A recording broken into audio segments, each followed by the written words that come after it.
Kedoshim, my name is Rabbi Finn and you are here for another week of Vayikra variety. This week is another double portion, Acharei and Kedoshim. And to celebrate, we are making something super special. Listen to what we're making. We are making a tear apart, or a tear and share, Za'atar Feta loaf. It is incredible. It is beautiful. It is inspired by Za'atar twist in this book, which is Breaking Breads by Uri Chef.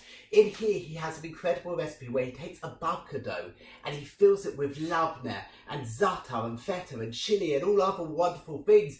And it tastes incredible, and I've made it. It tastes absolutely amazing. The problem with it is it takes 2 to 3 days to make, because you've got to make the babka dough and let it rest overnight, and then add more stuff to it. You've got to make the labneh, which means straining the yogurt. It's very labour intensive.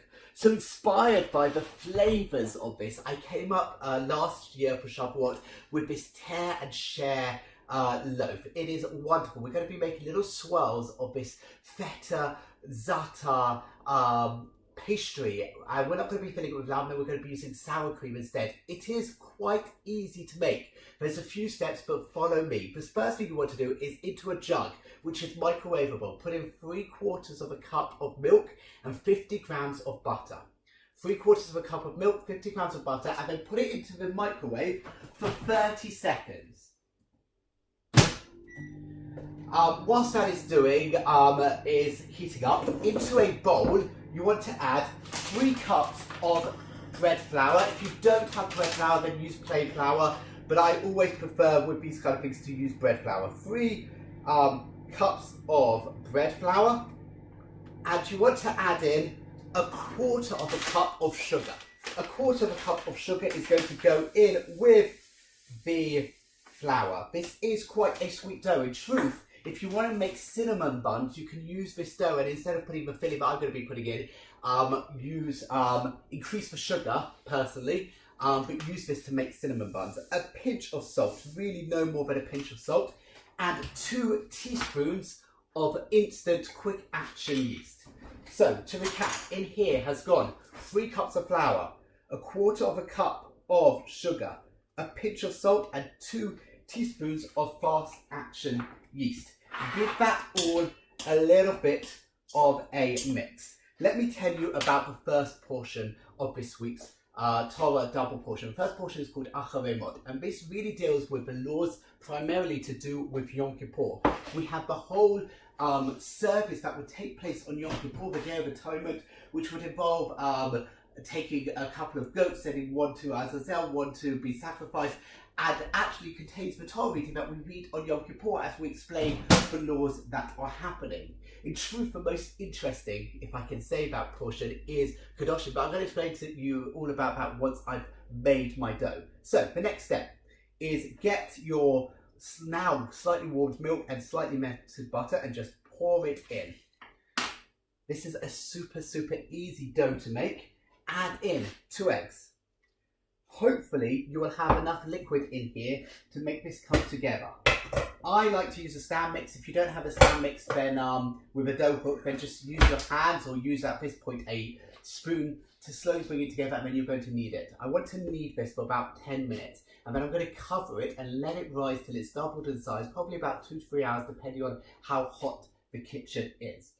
So after a few minutes kneading, you should have this beautifully smooth, lovely, soft dough. Let this rise for a couple of hours, and then you'll be ready to fill it. Okay, so it's been a few hours, and my dough has very much doubled, probably tripled in size. I probably left it a tiny bit too long, but you know, I filmed this on a Sunday, so there's lots of things to do. So first thing you want to do is knock it back. Literally punch the dough. You want to get all of that lovely air out of the dough, because it's going to puff up again when you leave it to prove, when you give it a second chance to rise. That smells absolutely amazing. As I said before, if you want to make cinnamon rolls, you can use this dough recipe. Maybe just add in 1/2 cup instead of 1/4 cup of sugar. If you want to make chocolate rolls, you can do that. But because we're going savoury, I didn't put as much sugar in as possible, but this is a beautiful dough to work with. I've got here a mat which I'm going to be rolling the dough out to, and you want to roll it roughly till it's about, let's say 18 inches wide, 15 inches short, but basically into a long rectangle. So roll it out. It's going to roll, but it's going to also try and spring back. So whilst I am working this dough and I'm rolling it, let me tell you about the second half of this week's portion. As I mentioned before, it's a double portion. Acharei deals a lot to do with the laws of Yom Kippur. And Kedoshim, well, it says what it is of a tin. Kedoshim to you, you are supposed to be kadosh, holy. Now, think about it. When you think of being holy, what comes to mind? Going to shul 3 times a day, keeping all the laws of kashrut, all the laws of Shabbat, maybe dressing in a certain way, maybe giving lots of money to charity. These are potentially holy things, and things which might make you seem to be kadosh, kadoshim to you. You should be holy. That is the very first mitzvah of this week's portion.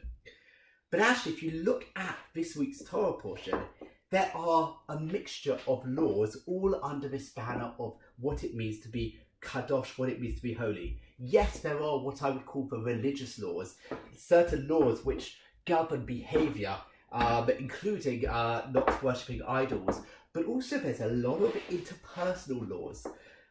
According, the law about leaving the corner of one's field appears, for the poor, appears in this week's portion. But perhaps most famously, this week's portion contains, according to Rabbi Akiva at least, the most important principle of the Torah, which is, according to Rabbi Akiva, v'ahavta l'reacha kamocha, to love your neighbour as yourself. That is, therefore, a holy act.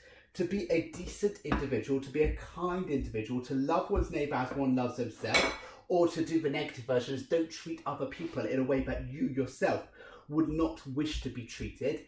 That is an act of kedusha, that is an act of holiness. And I think this is really important for us to internalise, that to actually be a holy person, to be a spiritual person, to be a religious person, requires both the spiritual religious laws, but also the interpersonal laws. There's no point just doing one without the other. In Judaism, we value both the man and God relationship, the humanity and God relationship, but also the human to human relationship. Realizing that every person is one of God's creations and therefore deserves to be treated with dignity, with respect, with kindness, with charity. And as Hillel says, don't do to others that which you don't want done to yourself. Love your neighbour as yourself. This is the other reason why we're doing this dish, because this is a tear and share loaf. You tear and share is something that you do with your friends. So you can keep half of these for yourself and give half to a friend. Trust me, if you give half to a friend, even if you give one little roll to your friend, they are going to really thank you, because this is incredible. So I want you to roll this out into a rectangle. Doesn't need to be perfect. Once you've got a rectangle that you're happy with, and I think I'm nearly happy with mine, you're going to get the ingredients to make this up. So let me just talk through the ingredients that are going to fill this whilst I just do the final bit of rolling. We are using sour cream. Going to use about 300 millilitres of sour cream, and that is going to form the base. On top of that, we are going to throw za'atar, and then we are going to throw a bit of, I've done half a red chilli, which I've diced quite finely. If you want it spicier, do more, but I quite like these little pops once in a while of a little bit of heat. And then ideally you'll use some fresh oregano, but I don't have any, so I'm using some fresh thyme instead. And then finally some pine nuts. If you want to be posh, you can toast your pine nuts. And when I say and finally, I really mean and finally. You're going to throw in a bunch of za'atar, which is going to give it the most incredible flavour. I'm just going to finish rolling off my dough, and then I will show you how to build your tear and share loaf. Okay, so I'm ready to start building up the tear and share loaf. So get 300 grams of sour cream, give it a bit of a mix, that's why I put it into a bowl, just to loosen it up a bit, and then you want to spread it all over your pastry. I like to sometimes leave a little bit of a border without, just because it makes it slightly easier to roll up, but I'm going to warn you now, it is a messy roll. It will be messy, but this will just this will help everything cling together. So, sour cream.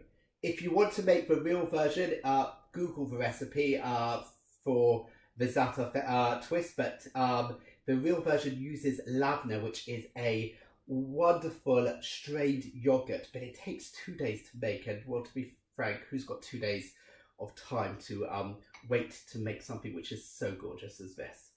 Right, finish spreading over your sour cream. This is incredible. Just spread a bit more. Now, this point I like to do a bit of a grind of pepper, and I do it from quite a height so that I don't get too much pepper on, but a nice little sprinkling of black pepper. At this point, get your chopped red pepper, and again, from quite a height, you want to just sprinkle it all over. And I'm hoping you can see that it's starting to colour this whole thing beautifully. Now get your sprigs of thyme and just rip the leaves off into wonderful, again, spreading over all of these things. And you're starting to get the smell as well. As I say, if you've got oregano, fresh oregano, that is brilliant. If you don't have fresh oregano or fresh thyme, then maybe use some dried oregano instead. A bit more. I'm using basically everything that was growing in my garden, but I would use a couple of sprigs of the oregano or a couple of sprigs of thyme.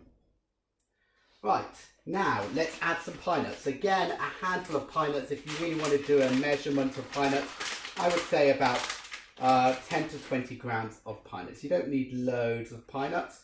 Just going to add a little bit of texture to this. So you get a little bit of a crunch in there as well. Nearly done. Za'atar. You want to give a really good liberal shake of za'atar. If you were measuring it out, somewhere between 20 grams, somewhere around 20 grams of za'atar, but I want to give it basically, you want to cover the entire thing because it is a za'atar twist after all, so you want the za'atar to really come through. So I don't particularly want to see too much white by the end of this. Just give it a really good shake of the za'atar. There's one more ingredient that we're going to be adding, and that is feta cheese. Because feta and za'atar go so well together, it's going to add a saltiness to it. Trust me, it is brilliant. You want to add about 70 to 100 grams of crumbled feta cheese all over. So I'm just going to get a block of feta and literally crumble with your fingers all over. You don't need particularly large chunks. You just want these little bits of feta, which are going to, again, you're going to get this little bit of pepper, which is going to go boom. You're going to get the saltiness of the feta. You're going to get the beautiful za'atar flavour. You're going to get the little crunch of the pine nuts, and then the freshness of the fresh thyme or the fresh oregano.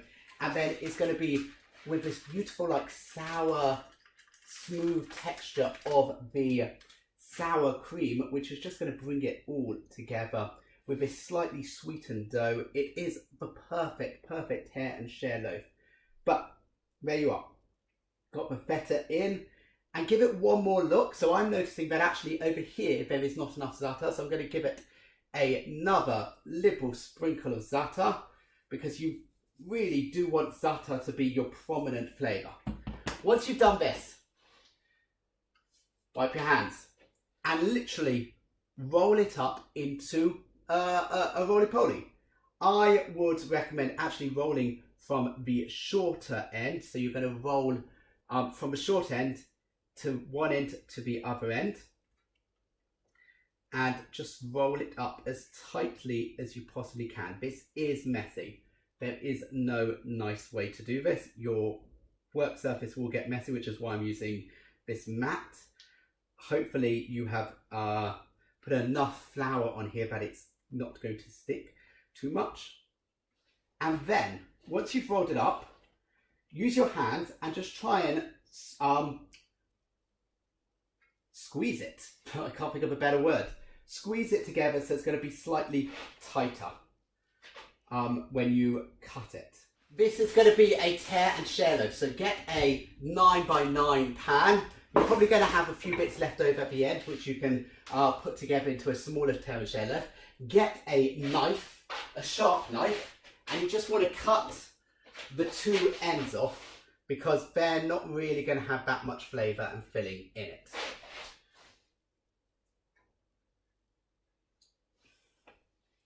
And now you could cut this into 9 rounds, but if you do it, you're going to find yourself getting really quite squashed pieces. So here is my top tip, and it's a top tip for anything where you want to do round circles, like rolls, like cinnamon rolls.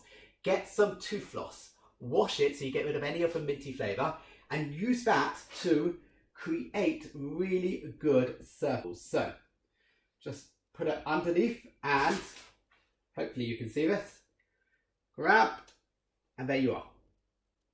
Perfectly formed circles, and put it into your tray.